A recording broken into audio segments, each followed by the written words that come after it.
A Infância de Joana é uma estreia surpreendente, uma bela estreia da poeta Mariana Iannelli com a prosa.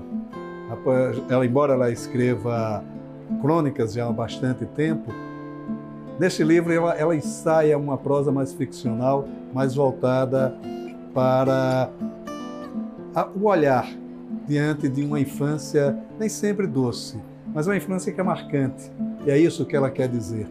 E é um livro que instiga a leitura, porque ele fala de sentimentos. E os sentimentos que estão muito presentes na poesia da Mariana Iannelli.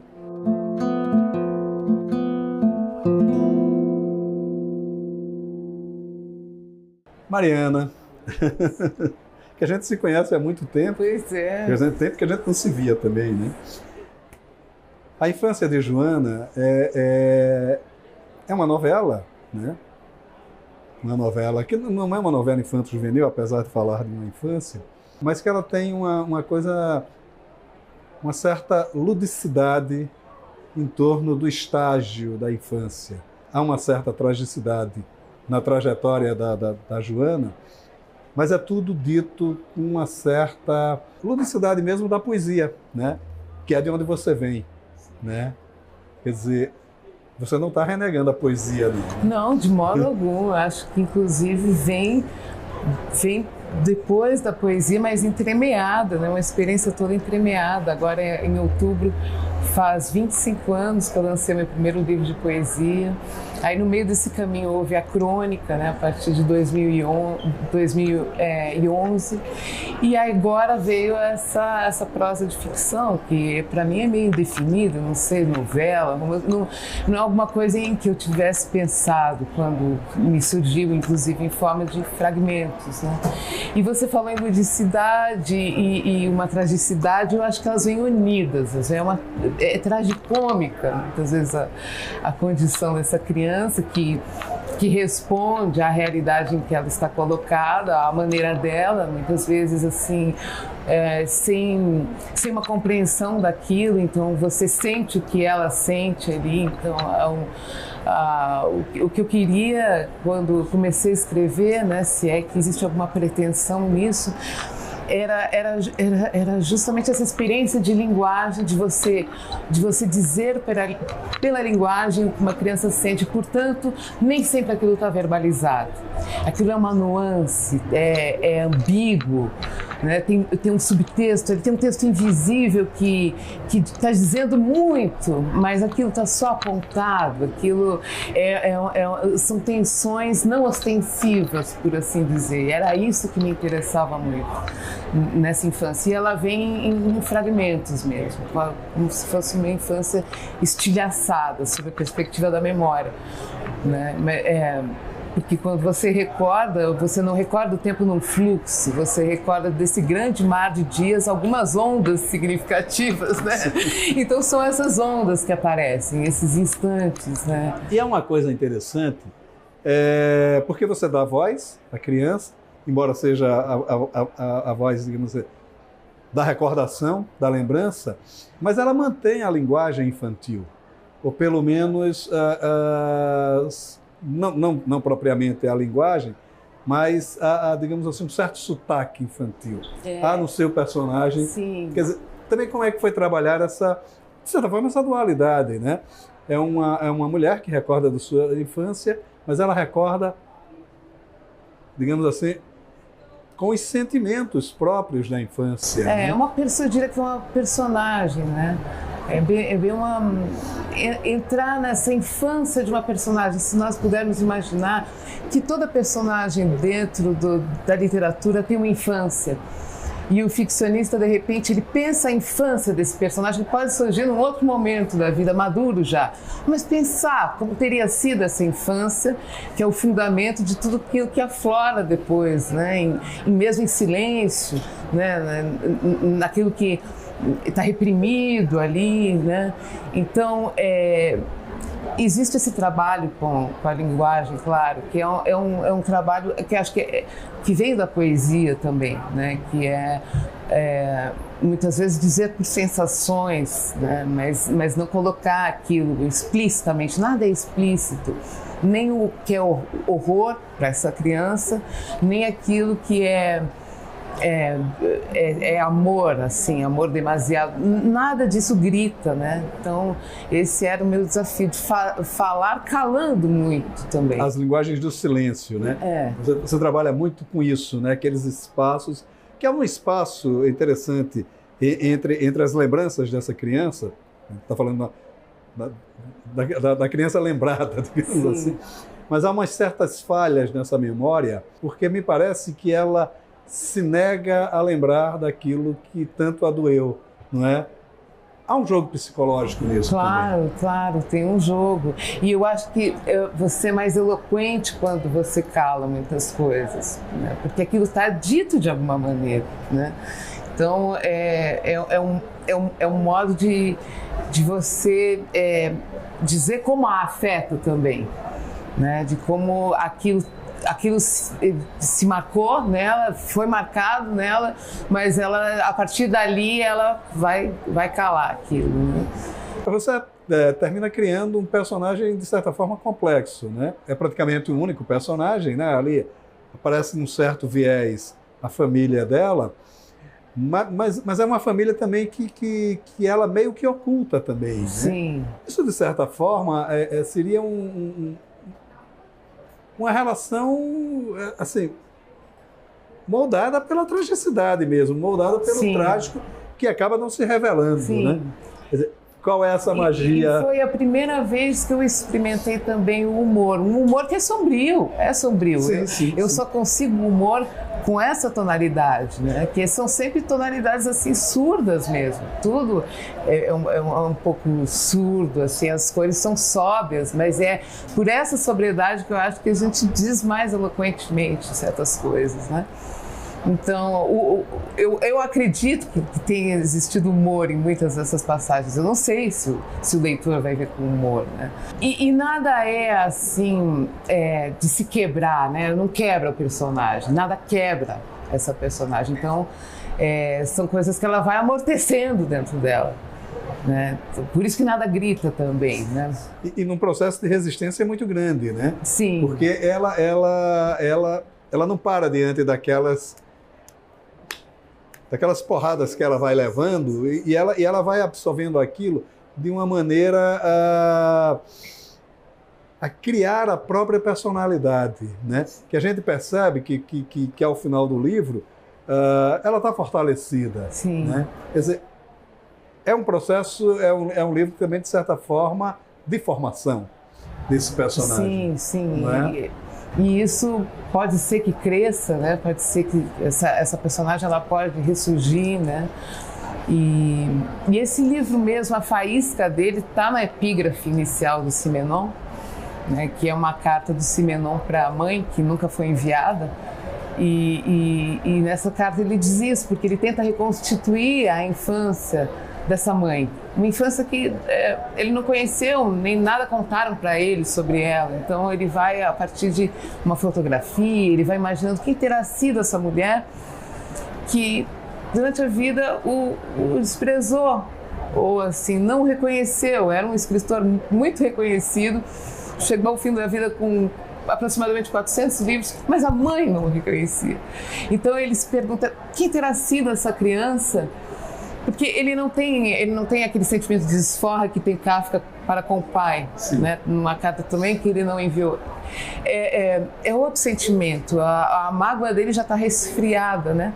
Então ele procura, assim, com ternura, porque eles nunca conseguiram ter esse elo de amor. Ele procura entender quem foi essa. E aí eu comecei a pensar na infância de um personagem, né? Onde está o fundamento de tudo aquilo que depois vai falar ou vai calar lá na frente. E o pai de Kafka, a grande ironia é que a gente só fala do pai de Kafka por causa do Kafka. Ah, bom, sim. E ele que oprimiu tanto o Kafka. Né? É a grande ironia da literatura. Agora, eu acompanho sua poesia desde sempre. Eu acho que eu tenho até seu primeiro livro. Salvo engano, eu acho que ainda tenho seu primeiro livro lá em casa.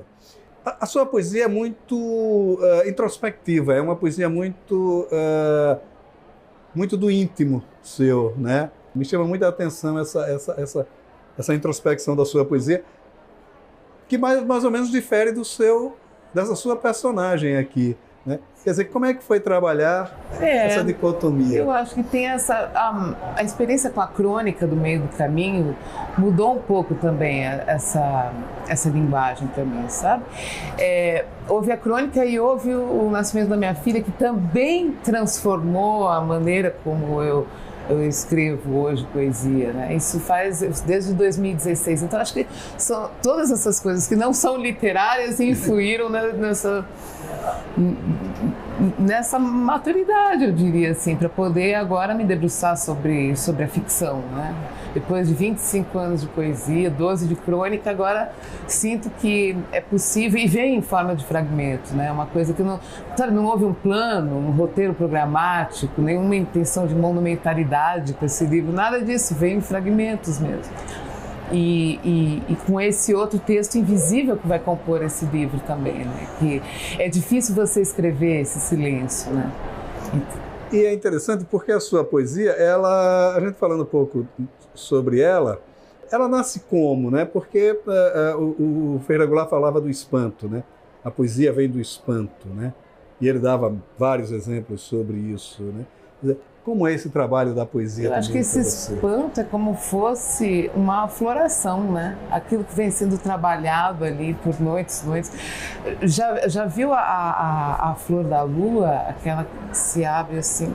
Ela é toda trabalhada, né? Por um tempo ali. Então, eu acho que é um processo cumulativo. Quando eu escrevi, por exemplo, um poema que foi um poema longo, ali na época da pandemia, todo mundo enclausurado, né? Um poema longo chamado América, um poema de amor, isso foi em 2021. Ele veio assim pelo período de 9 noites. Eu escrevi ao longo dessas noites esse poema. E qual era a origem daquela? A origem tem muitos momentos pregressos da minha vida, assim. Então são muitos elementos que compõem que de repente eles amadurecem num instante só. E aí aquilo vem como numa enxurrada, numa catadumpa, assim, você escreve, né? Acontece assim, no meu caso. E não há um planejamento? Não. Você está em estado de poesia, assim, às vezes, né? Aí eu passo períodos em estado de poesia, aí escreve todo dia, e aquilo vai se compondo mentalmente também. Porque tem isso, né? Não é aquele instante da escrita quando já você não... Aquilo, né? Vem, precisa ser registrado, mas já está ali na sua cabeça, né? Se fazendo, né? Ferreira Goulart dizia uma coisa muito interessante, que uma vez alguém disse: "Você é o Ferreira Goulart?" Ele disse: "Nem sempre." Nem sempre, nem Porque sempre. Nem sempre A Clarice também, né? Estou renascendo agora, né? Nem sempre é possível manter esse estágio de poesia o tempo todo. A Clarice ainda falava, por que as pessoas pensam que eu vou continuar escrevendo só porque eu já escrevi? Eu quero me libertar também, né? Também tem isso. E como é que está o seu trabalho como poeta? Então, agora eu tenho escrito poemas para crianças, né? Escrevi um livro que vai sair também esse ano. Vai sair pela editora Cousa, que é lá do Espírito Santo, uma editora maravilhosa que distribui pelas diversas regiões do Espírito Santo, livros, leva os autores. E vai sair um livro infantil chamado Coração da Terra, de poemas infantis. E uma antologia até o final do ano também pela Maralto, de 25 anos de poesia. E como é essa poesia infantil? Eu pelo menos, eu não assim, claro, né? Mas eu não consigo enxergar como uma poeta infantil, né? Porque os seus poemas são muito amadurecidos, são muito... Né? Essa coisa da introspecção muito forte. Sim, mas aí você tem que se aliançar à criança, tem que ser cúmplice dela, falar a língua dela. E quem me deu a língua da criança foi minha filha, né? Então minha filha me alimenta muito, né? E eu posso ler para ela os poemas também. Então são poemas mais curtos, assim, poemas para falar com a criança mesmo, né? Tem um poema chamado Caminho de Minhoca, que a menina nunca consegue chegar ao seu destino, porque tem sempre alguma coisa que é encanto, e ela vai de passo em passo até chegar ao seu destino. E perdidos são os que andam esquecidos da vida, que acham que se chega por um caminho reto. Então, eu falo com a criança, né? Tô do lado dela, assim, nessa demora, nessa observação, nessa perdição do caminho, assim. É nesse espírito. E ele é ilustrado por detalhes de postais antigos, que é uma herança de afeto da minha bisavó, que passou para minha avó e depois ficou sob a minha guarda, que são postais que a primeira mulher do meu bisavô trocou com ele no início de 1902, 1903, e minha bisavó guardou esse amor, né, do marido dela com a primeira mulher. E era uma mulher chamada Maria de Albuquerque, que morava em Ouro Preto, uma mineira de Ouro Preto, Miss Ouro Preto. E aí eu identifiquei nesses postais muitas imagens de crianças, fotos de estúdio colorizadas, aquela preto e branco colorizado. E eu fotografei alguns detalhes que são as ilustrações desse livro. Então é um livro especial para mim também, que está saindo. Um livro de amor, né? Um livro de paixão, de certa forma. Você trabalha muito na divulgação da poesia contemporânea brasileira, né? Como é que está essa poesia? A gente ainda pode ver nessa poesia contemporânea nossa a força, né? Porque a gente vem de uma tradição muito pesada, né? Cabral, Bandeira, Drummond, né? É uma carga, sim, né? Sim. Danada, né? Tem a força hoje vem da diversidade. Eu estive ali de 2018 a 2022 editando a página de poesia brasileira no jornal Rascunho e tive a oportunidade de conhecer poetas que não conheceria de outra forma, porque a minha intenção era buscar poesia de outros estados, sair do famigerado eixo, Rio, São Paulo e mesmo Minas, que tem uma poesia forte, né? Então eu tive gratíssimas surpresas. A própria Cida Pedrosa publicou lá, já com um trabalho, né, vasto que ela tem, né? Saiu Solo para Vialejo, um trecho antes da publicação do livro, que ele era um espaço de inéditos. E uma riqueza imensa, riqueza da poesia capixaba também, né? E eu vejo a riqueza nessas vozes singulares, né? Que você hoje não vai traçar assim as tendências. Eu gosto de ver a singularidade do autor, essa força de uma dicção muito própria, né? E eu encontrei muitas poetas, mulheres incríveis também. Então eu acho que a nossa poesia ela tá vigorosa e sobretudo rica na sua diversidade, né? O que é interessante é que me parece que se fala todos os ritmos, né? Todos os sotaques, né? Não existe uma escola, né? Não. A gente não pode falar de um modernismo, novo modernismo, coisa parecida. Me parece que não há uma escola mesmo, né? Quer dizer, não. É isso que marca esse período? Eu acho que é isso que marca esse período, sim, essa diversidade, uma poesia muito ligada também ao pensamento. Às vezes até existe uma infiltração da teoria e do conceito ali no fazer poético, né? E tenho visto a riqueza, sobretudo, de mulheres poetas também. Gosto muito de falar também na poesia da Marise Castro, Potiguara, aí, que já tem 30 anos de poesia, né? A Maria Lúcia da Alfarra também, né? Poucos livros, mas livros densos, né? Livros carregados ali de trabalho poético mesmo, de muito tempo, né? E o que me parece, assim, do que eu tenho lido, não tanto quanto você, óbvio, mas do que eu tenho lido dessa nova poesia, me parece que ela é marcada pelo bom individualismo, digamos assim. As pessoas estão falando de si própria, as próprias experiências como um reflexo dessa nova poesia. Você sente um pouco isso também? Sim, uma poesia do corpo também, muito, né? As mulheres muito fazendo o corpo falar, descentrando também desse eu, para falar numa experiência corpórea ligada à natureza também, né? É um desvio do eu também, né? Você tratar dessa experiência corpórea numa fusão com a natureza. E é isso. E a questão política também está muito forte, né? Muito precisa. Também. A Cida, enfim, a Cida é danada. As Vermelhas também, né? Belíssimo, foi o último né, livro dela. Né? Eu gosto muito do Solo para Vialejo. Eu acho que não existe um livro ao que se possa comparar hoje, o Solo para Vialejo. Tem tanta coisa ali dentro, não é mesmo? E é um poema livre, né, também. Não existe comparação, acho. É porque ela tem muito isso, né? No caso específico da Cida, e eu não conheço, assim, pelo menos outro paralelo na literatura brasileira, que é essa necessidade dela construir um livro, né? A partir de uma temática, né? Araras Vermelhas, O Solo para Vialejo, As Filhas de Lilith, né? Quer dizer, ela constrói que As Filhas de Lilith, que é de um erotismo fortíssimo, né? E bonito, muito belo, né? Muito bonito, né?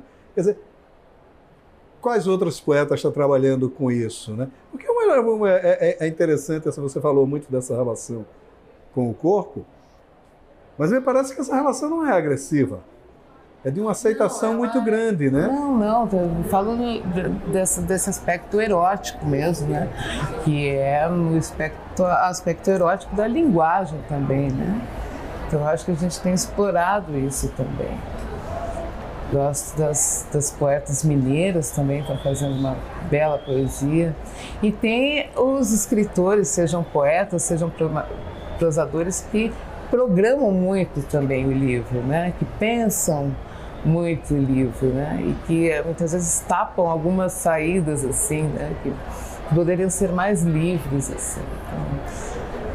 E a sua poesia também, além da poesia infantil, como é que está? Você continua escrevendo poemas para adultos também, ou não? Sim, ou pelo menos está eu escrevi no momento de agora reflexão. no final do ano passado, também eu passei o ano passado organizando uma antologia, essa antologia de 12 anos de crônicas, e fazendo, também escrevendo alguma prosa poética e alguns poemas inéditos em livro ainda, que vão integrar agora essa antologia de 25 anos agora no final do ano, mas não tenho escrito além disso. Tenho organizado esses outros trabalhos e tenho escrito crônicas, né, que muitas vezes são poéticas, são quase uma prosa poética, o texto pensado muito pelo ritmo, né? O pensamento segue a musicalidade ali da frase, então isso me interessa muito. Então eu estou mais agora na crônica e nessa prosa de ficção que está nascendo aí, que talvez aponte para um outro caminho ainda inexplorado para mim, né? Agora, você revisitou 25 anos de poesia. Sim. Né? Como é que foi essa viagem? Eu reescrevi alguns poemas, que eu não tenho esse hábito de reescrever, né? Acho difícil demais, porque é um outro tempo, né? Você escreveu aquilo há 25 anos e então você, com o seu olhar, agora vai reescrever. E como manter existe uma verdade ali, alguma coisa que se você retocar aquilo, como vai ficar? Mas eu consegui retrabalhar alguns poemas de 1999, ali do início de 2001, 2003, fiz outras versões e gostei muito desse trabalho. Foi para mim é bom quando é surpreendente para o autor, né? Que ele não espera, não planejou e de repente o texto te mostra, porque o texto fala muito, né? Devolve coisas para nós depois de tanto tempo, em outro tom, em outra, né? E te surpreende. Aí foi essa minha experiência. Eu reuni poemas desde que eu cheguei a organizar uma antologia de 20 anos que saiu em 2019, mas agora outros livros estão contemplados, que são os livros depois do nascimento da minha filha, que não foram reunidos, e esses outros poemas que não saíram naquela antologia anterior, que agora eu estou reunindo nessa. Então foi esse o meu trabalho. Belo trabalho. Mariana, que maravilha estar com você aqui no Leituras. Muito obrigado pela sua participação. Gostei muito, Maurício. Um prazer.